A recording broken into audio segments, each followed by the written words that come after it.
Good morning, good afternoon, and good night. I'm KT, and this is what happened. Tonight, we're going to do part 2 of the story of David. We're going to start from the time he became king until the time of his death. So, if you are interested in a story of a man who not only expanded an empire bigger than he could have ever imagined, but also made horrible decisions, collected wives like candy, and won more wars than I can count, then this is the story for you. So, sit back, relax, because tonight we're going to talk about the real story of David, the stuff they don't always talk about in church. So before we go into part 1, we are starting at 2 Samuel chapter 7, going through the end of that book, and we will also be covering the first 2 chapters of 1 Kings. Any other chapters that relate to this story will be listed here on the screen. So let's jump into part 1. Finally, the king. So now David is finally the only king. He is not just over Judah, but he is over all of Israel. This brings with it a time of peace. He finally can sit still after constant war, after continuously running for his life when Saul was alive. He has peace. And during this time of peace, David and God have conversations. A lot of these conversations happen through Nathan the prophet. But God tells David through Nathan, we will be like father and son. So you will do things that are wrong. I will punish you, but I will never take my mercy from you. I will not turn my back on you the way I did Saul. And put a pin in that because baby David ran with this, I believe. God promised to expand this kingdom that David was ruling over, unlike anything he had ever seen, and just build me a home, just build me an altar. And David does what God asks. He also extends his kingdom. He goes and he fights some of everybody, honey. The Philistines, the Moabites. The Moabites actually became his servants because when he got to them and conquered them, they said they would serve him. And from them, he got 1,000 chariots, 700 horsemen, and 20,000 foot soldiers. Once he got all of those horses, he actually hamstrung all of them except for enough to pull 100 chariots, which is a way of crippling a horse. There was another people called the Zobah. The Syrians decided to come and help them because they reached out for help. And when they came, David and his men, 22,000 of them. Needless to say, the rest of them that remained went home, okay? David and his army and his mighty men, they defeated the Philistines, the Zobah, the Moabites, the Syrians, the Ammon, the Amalek, Edom. David would either outright defeat the enemy or they would pledge to serve him, and this is how the kingdom continued to grow. Just one day, out of the blue, David starts asking around like, hey, come here, servant. Are there any people left from the line of Saul? Immediately I'm like, why is he asking this? Because you know he already then killed some of them, even though he promised not to. Some of the servants were like, there are some around, but they're kind of in hiding. Why? And David says, I love Jonathan, which was Saul's son, the former king's son. I just want to find some of his relatives to honor them because I love Jonathan. And again, I'm like, really? Because y'all know I already think David is a trickster, baby. Somebody says, yeah, there is a son of Jonathan's left. His name is Mephibosheth. And so David summoned him and they said, okay, we will bring him, but he is lame. His feet don't work. So they bring him to David and David says, hey, I want to bless you because I love Jonathan. I want you to come here. You can eat at my table often and continuously. I just want to honor you. And Mephibosheth says, why should I be honored? I'm like a dead dog because he was lame. And in those times, it would be even more frowned upon. And David said, look, this is what it's going to be. So the servant who told him about Mephibosheth actually had 15 sons and 20 servants. So what happened was David gave Mephibosheth Saul's lands and he ordered Ziba and his 15 sons and 20 servants to work that land for Mephibosheth. Work that land for him. He's going to come live here. He couldn't work the land if he was there anyway. Y'all do that and he's going to be with me. So that's how it went. So Mephibosheth and his son Micah were with David and Mephibosheth ate with David almost daily. Ziba used to be one of Saul's servants. So it turns out for once, David actually did do something nice for somebody in Saul's line. Now let's move on to the story you may have been waiting for, David and Bathsheba. Let's fast forward to spring. It is the time where the king would normally go join his army. We're still having times of war and peace, but now we're kind of in a time of war. So David is not with his army. His trusted Captain Joab is leading the charge. And let me tell you this, You need a Joab by your side if you don't have one. David, it gets controversial at the end of his story, which we'll get to, but I don't care. Joab was a ride or die, okay? Anyway, Joab is out. He is besieging the city of Rabbah, which is the Ammon people. So David is planning to join the army, but he's still in the town and he is asleep. He wakes up on this spring day, goes out to his roof, and as he looks out, he sees a beautiful woman taking a bath. Y'all know David had an eye for beautiful women, and baby, a weak spot too. He decided then and there, like, man, I have to have her. We'll talk about later how at this time he had about 7 wives. That's not important to this part of the story. I know.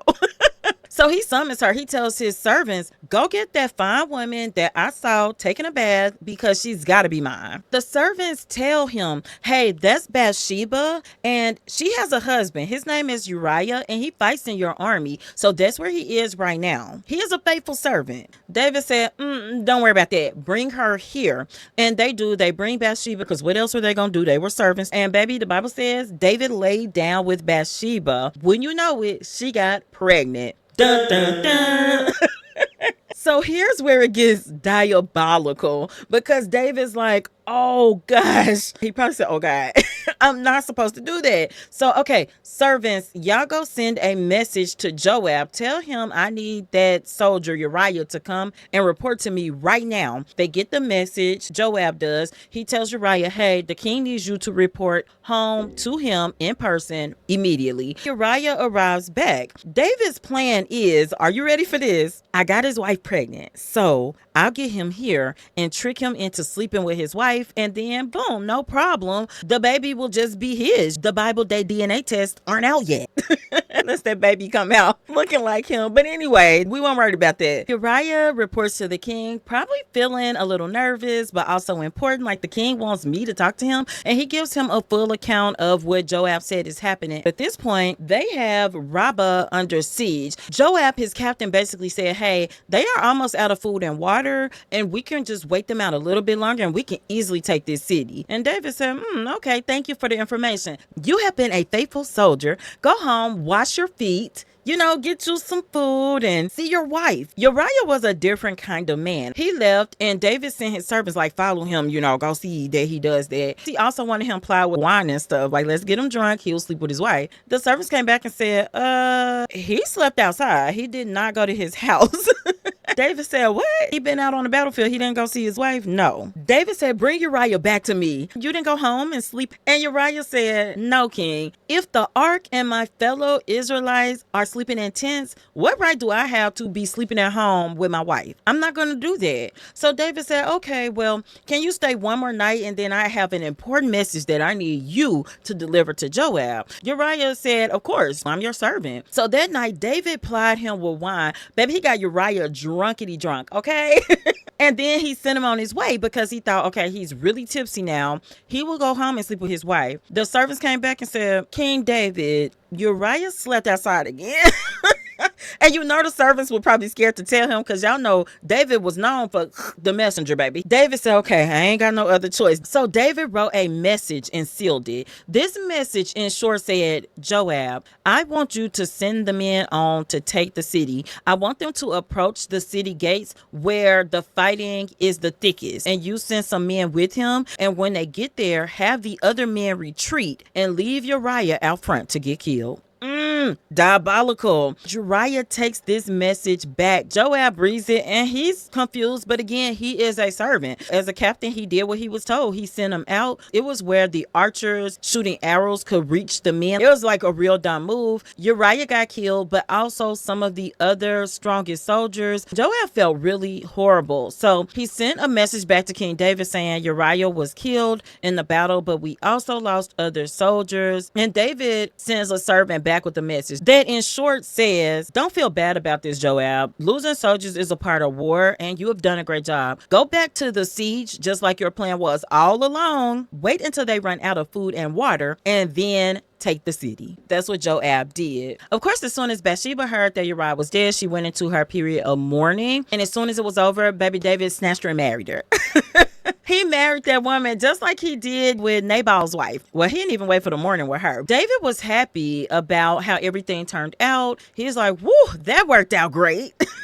But God was not pleased. Let's talk about the punishment. So God sends Nathan. Nathan comes to David and he says, hey, let me tell you this story about a rich man and a poor man. The rich man has so many flocks, so many herds, and the poor man had one lamb. The poor man would hold his lamb. He would cuddle his lamb. He would have his lamb beside him all the time. Like the lamb went everywhere he went. Honey, it was like, Mary had a little lamb. Yeah, this was poor Mary, okay?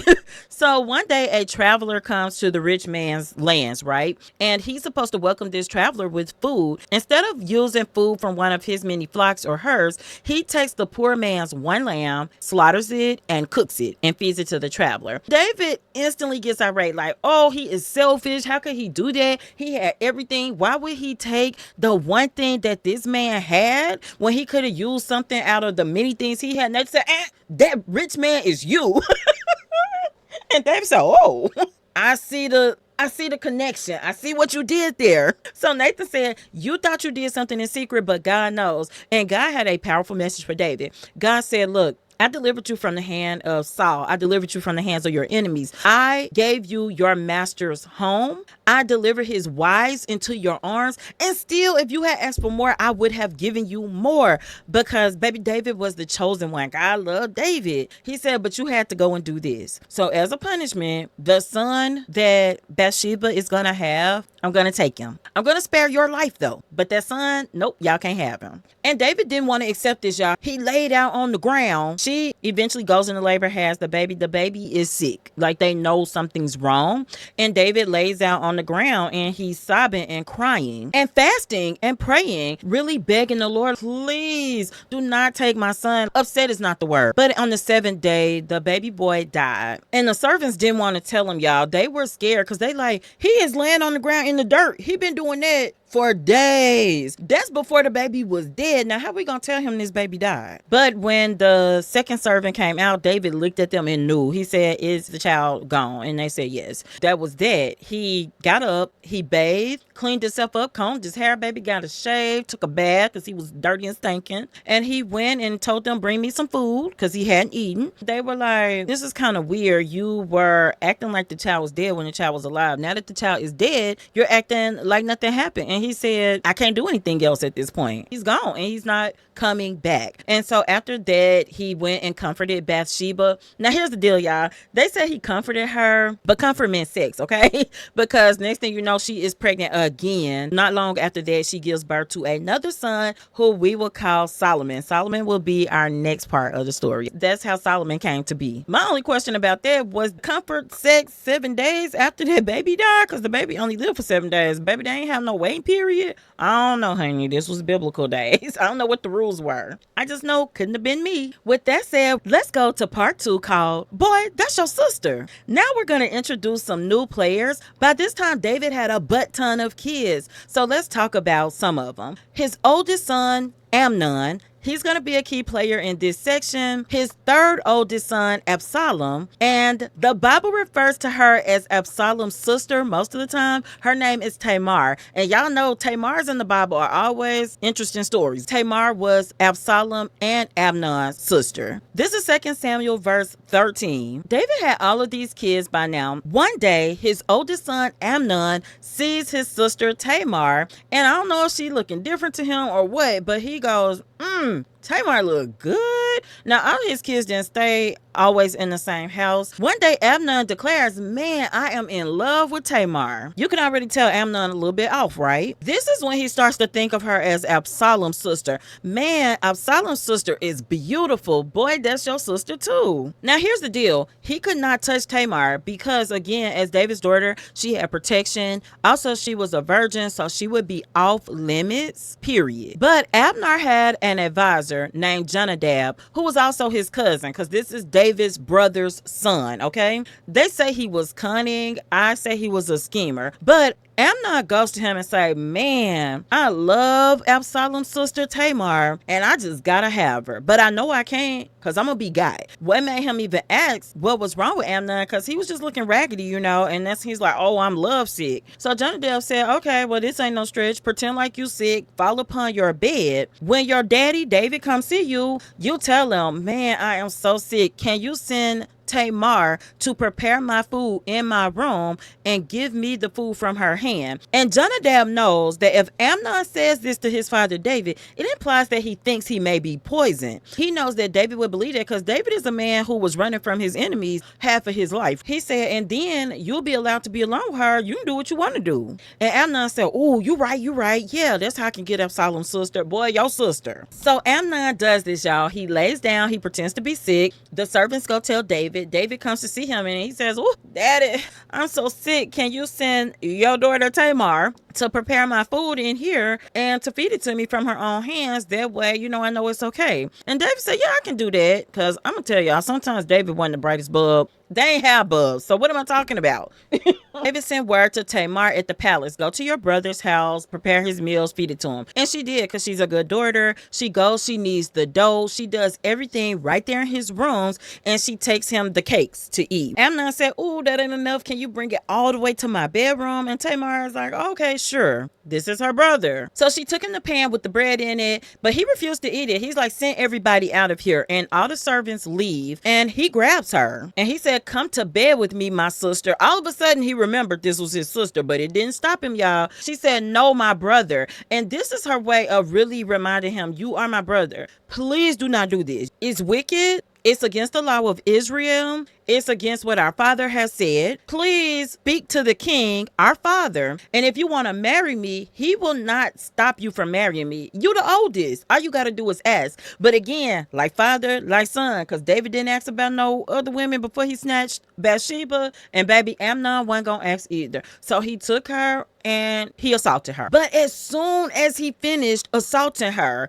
let me tell you about this dirty dog. He immediately started hating her. The Bible said how intensely he loved her, which wasn't love. It was obsession. Even the Bible calls it an obsession at one point. It turned to intense hate. So you did something wrong, now you hate her because you did it. And he said, get up and get out. And she said, wait, you raped me? No, I'm not. This is like the next worst thing you could do. You already did the horrible thing. But if you just put me out, that's even worse. But he wouldn't listen. He called his personal servant and said, get this woman out of here. Baby, he was on some Handmaid's Tale stuff. So the servant put her out, bolted the door shut so she couldn't get back in. She couldn't do anything about it. So she had on an ornate robe. She ripped it and tore it. And that was always a sign of showing distress and displeasure. And she put her hands on her head, baby, and she went out weeping and sobbing. So Absalom found her and he said, did your brother do this to you, Amnon? And she said, yeah, he did. And he said, okay, be quiet for now, my sister. Don't take this thing to heart. And I looked at Absalom like, what?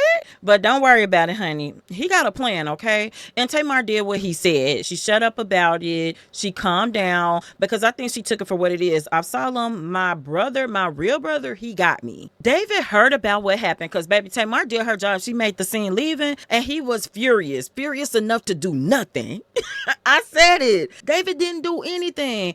Absalom was furious, and this was different though. He never said anything to Amnon, good or bad. So Amnon should have known, but he didn't. This was the beginning of a lot of extra strife in David's household. Now, David's household was already a mess. Check out my short entitled How to Become the Third Wife in the Bible. So things weren't rosy. They weren't peachy keen. Let's fast forward 2 years later. Absalom comes up with this idea. I'm going to have a feast because now he's got to figure out how to get Amnon back. You raped my sister, you're not going to get away with it. Absalom says, I'm having a feast. I want all of my brothers to come. Father, the king, will you come? David says, no, my son, because he felt like it would be a lot to feed all of them because, again, David had a butt ton of kids. I won't go. Absalom said, oh, that's disappointing. But if you can't go, can you send my oldest brother Amnon. And David said, yeah, I can do that. I can send Amnon. Absalom tells his servants, don't forget now when they get to drinking the wine and eating and happy, you strike Amnon down.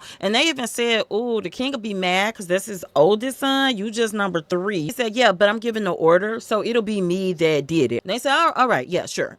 So they get there, they're eating, the vibe is good, they're drinking. Absalom gives the signal. What is the signal, you may ask? Absalom says, strike Amnon down. That's it. It's not covert, okay? He says, strike Amnon down, and his servants go and they take Amnon out. When the other brothers see this happen, they get scared and they all run out to their mules and start riding in the night back home towards David. Word gets back to David before the sons do. So what David was told was that Absalom killed all of your sons. David was wrecked, baby, wrecked. Why would he do this? He's crying, he's upset. Jonadab, his nephew, his brother's son, this is the same Jonadab that came up with the plan on how to assault Tamar. He says, no, David, it was just Amnon. The rest of your sons are fine and on the way back. But by then, David is kind of shook. Not long after that, his sons come riding over the hill and he sees them and he's happy and weeps. But at the same time, Absalom goes into hiding. Time goes by. Joab, the loyal captain,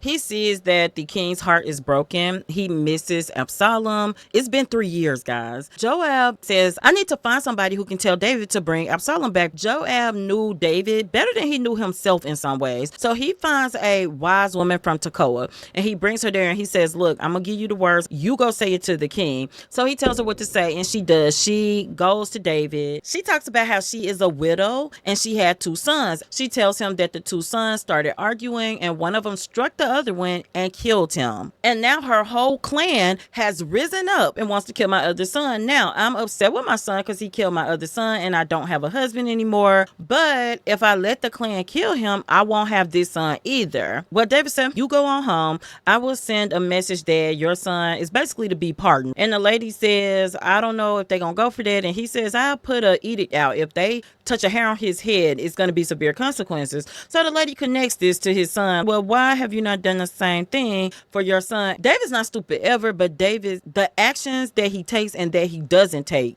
doesn't make sense sometimes. So he says, did Joab tell you to say this? Don't keep the answer from me. And she said, yeah, your loyal servant told me to come talk to you. He sends word to Joab and he says, bring Absalom back, but put him in his own home and tell him I do not want to look upon his face. Absalom came back. He was no longer banned, but he also wasn't seeing David. More and more time goes by and Absalom doesn't see David. So he sends his servants to summon Joab, but Joab doesn't come. So he does it again. Joab doesn't come because what he wants to say is, if my dad, the king, won't see me, why am I even here? He still felt outcast even though he was back. So the second time when Joab wouldn't come, Absalom says, you know what? I'll burn his fields down. Joab had barley fields. This was his income, y'all, his life. This was not a little field. Joab showed up. He said, why did you burn my fields? Because you wouldn't come. And I'm tired of this. I want you to go to the king and tell him I want to see him. I'm his son. Joab did agree and he went to the king. And this is when you know that Absalom, some in his mind and flipped. It could have been the isolation from his family. Who knows? But something ain't right because Joab was the one caping for Absalom and you burn his fields down. Side note, caping means to back someone up, to support them, to ride for them. Back to the story. But Joab did, and David agrees, okay, yeah, he can come back in my presence. Absalom comes back, and he's happy to see his dad. His dad's happy to see him, but Absalom is plotting. Once he's back near his father, Absalom starts to block the gates of the city because, again, people would come and petition David, the king, to help with issues that they couldn't solve. Absalom blocked the gate, and every day, different people would come, and he would say, oh, why are you here? And they would tell them their problems, which a lot of times were serious problems. And Absalom would say, oh, the king is not available. If I were the king, I would help you with your issues, but I'm not the king. Absalom starts to win the favor of the people because he's lying on David, but also positioning himself as the good guy. People warn David, Absalom is building a crazy amount of favor over there. You need to do something about it. But David, again, was being passive at this. By now, it's a full-blown conspiracy. So Absalom says, Father, I could go to Hebron and I have a vow. I promised the Lord and I need to go fulfill it. And David gave him permission, even though his advisors were side-eyeing him like, okay, believe it if you want to. When Absalom left, baby, people were following him. When he first left, it was 200 men, but as he went and stayed there, his followers started to grow and grow. Soon enough, one of his advisors told him, David, Absalom got a whole city worth of people over there, and they calling him king. They said, you not the king anymore. As a matter of fact, the majority of the people of Israel are with Absalom. David finally realizes how bad this situation is, so bad that he had to flee for the first time since he was running from Saul. He got out of the city and he told a couple of the people who were foreigners to the land, they weren't Israelites, he said, look, y'all don't have to run. You don't have anything to fear from Absalom, and there's no need for you to be in the wilderness with me living like that. And they said, no, we gonna follow you. They were loyal. A rich man in his area sent them food, and Absalom came in and took Jerusalem. At one point, he tells a trusted guy, you go back. You served a long time. You could be an advisor and the people will listen to you. So he goes back before Absalom gets there. Absalom has his own advisor. In addition to that, he appoints a new captain of the army. His name was Amasa. I don't think I would have appointed Amasa as the captain just because he had a connection to the old Captain Joab's mother. The people are chanting, long live King Absalom. He's got two options. Absalom's advisor says, we need to get the men together, go David, so he won't be a problem anymore and your kingship will be secure. The spy that David sent in to be advisor, the elders say, what do you think? Because he's respected. He says, I don't think that's a great idea. You have the people's favor now, but if you go hunt him down, then the people could turn against you. And the elders agreed with him. When the elders agreed with spy guy, the advisor to Absalom went home, got his affairs in order, and took himself out. And I said, dang, I don't know. I don't understand all the times then. In David's story, sometimes it's hard to tell time, but Absalom ended up being king anywhere from a few months to a year. It wasn't long. David had a pretty nice following. As far as the people were concerned, he had been a good king. And a lot of those followers were foreigners where he promised them they would be safe, and they were. Even people of Judah and Israel, a lot of them stuck with David. David decided it was time to come up with a plan because David was a war king. He took all the people he had and split them into three. And he appointed a man that he trusted to be over each of the three groups. Absalom had decided it is time to chase David down and get rid of him. This is happening at once. So the three groups split. I believe the idea was if you split, even if Absalom runs upon a group, you don't know that it's two other groups, and we do have a better chance of surrounding him. The forces end up colliding. Absalom loses terribly, y'all. He loses roughly 20,000 fighting men. Where David was, there were a lot of woods and wilderness, and the Bible is clear. Most of those 20,000 men were not lost to the sword. It was the wilderness itself. They were not equipped to be out there. Absalom decides they need to pull back. While he's riding on his mule, he comes across a group of David's people. Before David sent his people out, he told them to handle Absalom gently. So when Absalom came across David's men, y'all, he got so scared he turned his mule and ran into a terebinth tree. He was going so fast on the mule that he got caught up by the head and neck in the tree,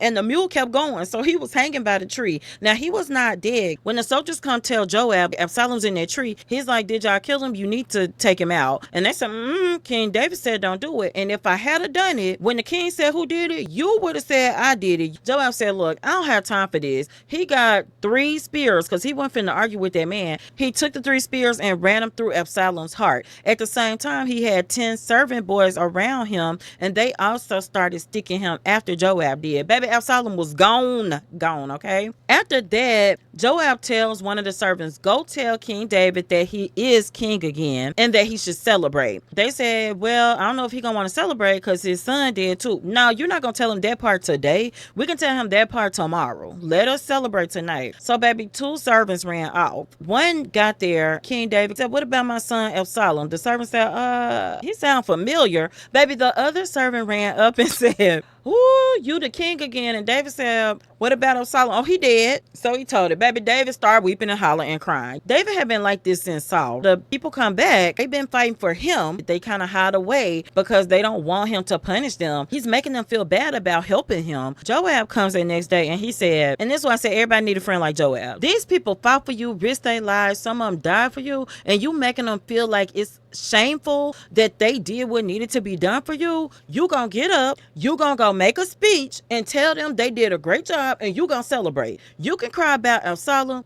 another day. And David did, y'all. David went and he made that speech and told them they did great, and the people celebrated. So Joab was a real one. Let's go on to part 3. Part 3, more giants and more revolts. So David's going back to Jerusalem. He is king again. The times had shifted when David had to run. There were people taunting him, people that had supported Saul, saying, hey, you bloodthirsty. It let him know that even though David had a lot of support, there were people that wasn't buying what David was selling. And a man named Sheba was one of them. He was a Benjamite, descendants of Jacob's son Benjamin. There was this unrest, and Sheba took advantage of it. He said, the men of Judah have a share in David, but the men of Israel don't. We have no share in David. Why should we support him? David did have more history with Judah because he was king there first, right? The men of Israel left David, but the men of Judah stayed. So David goes back to his palace. Joab and some of David's men go out to chase Sheba down. David, when he had fled, when his son Absalom took over, he took everybody except for 10 of his concubines with him. One of the atrocious things that Absalom did, he took those 10 concubines up to the roof. He assaulted every one of them, okay,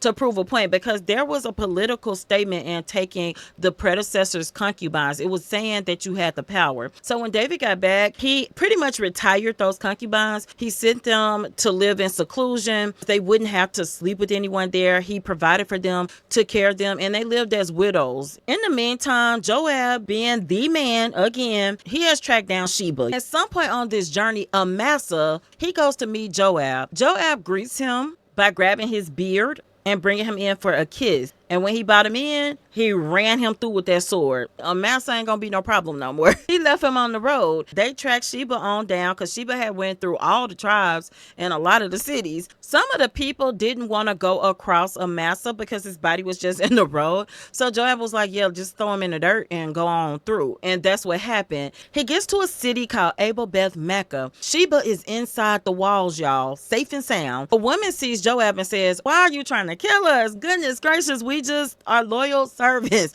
And he said, I'm not trying to kill y'all. It's a man inside named Sheba who has started an uprising against the king. If you send him out, I'll turn around and go back to Jerusalem. She told him, hold that thought. She went in, baby, it wasn't long. The head came flying over the walls. Yes, Sheba's head came flying over the walls. Joab signaled them to sound the trumpet, and they turned around and went back to Jerusalem. Joab was getting rid of all of David's enemies, y'all. Keep this in mind. So now David's reign is secure, and a famine hits for 3 years. There is no food, guys. So David turns to the Lord, and the Lord says, this is because of Saul. And I'm reading like, Saul? What? Saul been gone. But the Lord tells him he had told the Gibeonites that they would be safe, and instead he slaughtered them. The Gibeonites were not a part of Israel, so Saul was trying to expand Israel and Judah, and he did not keep his promise to them. He slaughtered many of them. So there were Gibeonites remaining. David summoned some of the leadership of the Gibeonites, and he said, I know what Saul did. What can we do to make this right so that this famine can end? He offered them things, and the Gibeonites said, we don't want your silver and gold. We want Saul's descendants. This man plotted against us, killed us. We want 7 of his descendants. And David said, okay, I can give you that. Going back, remember, David had promised not to harm Saul's descendants, but he had already killed some that tried to help him. The only one he really helped was the lame one. I think that was on purpose. He goes and gets 7 of Saul's descendants. 2 of them, I'm not even going to mention where they come from, but 5 of them were Michael's children. Michael was his 3rd wife, Saul's daughter. Remember, Michael used to love David, and I talked about becoming a 3rd wife to a king, why she ended up hating David. So you may say, well, wait, Michael and David could not have kids. She never had biological children, but she had a sister. Her sister's name was Merab. Merab died giving birth to one of her children. Michael, who had been living separately from David as his wife all this time, she had raised 5 sons for Merab, and they were called Michael's sons. David took all 5 of Michael's babies. I don't care if they were 30, they were her babies, and turned them over to the Gibeonites. And the Gibeonites hung every one of them. hung him. One of the 7 had been from one of Saul's concubines. When she found out that her son had been hung, they just left him out on the ground. She took a covering and covered their bodies. She stayed out there day and night. She kept the animals from eating the bodies. She tried to keep the weather away from the bodies. She does this for days. When David hears about it, he goes and gets Saul's and Jonathan's bones. The enemy still had their bones from when they were killed in war. Then he goes to where the 7 males were hung and he gets their bones and he buries all of them so that they can at least have a little bit of dignity. I think he felt bad that a woman was out here doing her best to protect these bodies. After the bones were buried, they said prayers and God ended the famine. Now let's talk about the wars that kept happening, because I want to get to the giants that most people never talk about. At some point, the Philistines come back because, baby, they never were quitting for too long, okay? David had been insistent, I'm the king, I'm going to war, but baby, David is getting older, okay? An embarrassing thing happens during one leg of this war. There's a giant named Ishbi-Benob. He is the son of a great giant whose name had been Rapha. Rapha had a lot of sons, okay?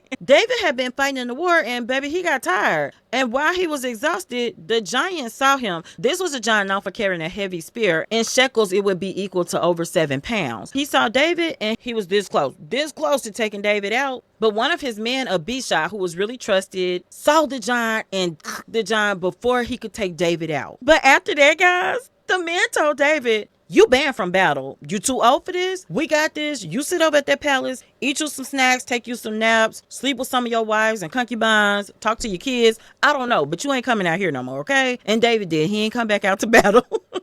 Another giant was killed after this. His name was Saph. He was another son of the great giant Rapha. Another one of David's men killed him in battle. Next, Goliath's brother, Lami, was killed. And the last giant that they talked about being taken out was an unnamed giant, but they said that he was a son of Rapha too. But he was noted as having 6 fingers on each hand, 6 toes on each foot. But another one of David's men took him out. By the end of David's reign, he had 800,000 men in Israel, 500,000 men in Judah. There were other men from other areas. He had amassed a pretty big empire, way larger than the one he acquired. How do we know these numbers? Because David sent his soldiers out to take a census. After the census was done and Joab had reported the numbers back to David, David was guilt-stricken, guys, because he was not supposed to take this count. There were a few reasons God punished David. He actually gave him a choice between 3 punishments. He said, you can either choose 3 years of famine for your people, or you can choose 3 months of being on the run from your enemies,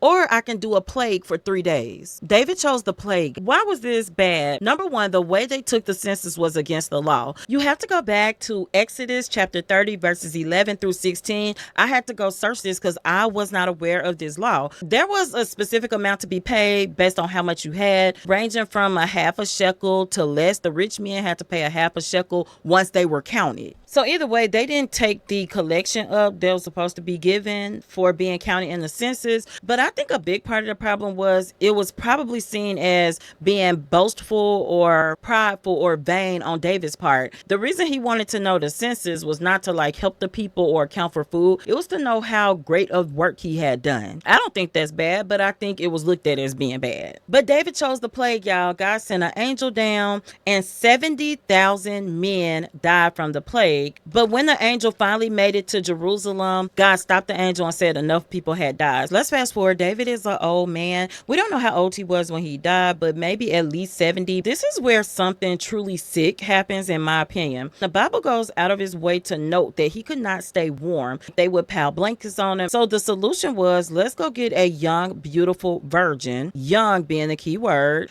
and she can be his bed warmer. They searched the lands for a beautiful young virgin, and they find Abishag the Shunammite, and they brought her to the king, and she slept in the bed with him. But the Bible goes out of its way in 1 Kings chapter 1 verse 2 to say she took care of him and waited on him. She slept in his bed, but the king had no sexual relations with her. I feel like we need to say that because something was happening. He was doing something with her. Now, you may say, oh, if he was that old KT and he couldn't even stay warm, how was he doing that? It had been noted that he had been sleeping with Bathsheba still. So, baby, David was still a little viral. Either way, I don't condone it. It was a kid. They couldn't find a grown woman that could keep him warm at night. Bathsheba couldn't do it. One of his other 7 wives couldn't do it. One of his multiple concubines. If he wanted fresh meat. It wasn't a grown woman fresh meat he could find. It's plenty of women that would have happily laid with the king willingly, but no. So I don't condone it. I said what I said. David is super old, and again, his kids are plotting. Adonijah, who would be his second oldest, but his oldest died, remember, and his third oldest, so he is now the oldest son.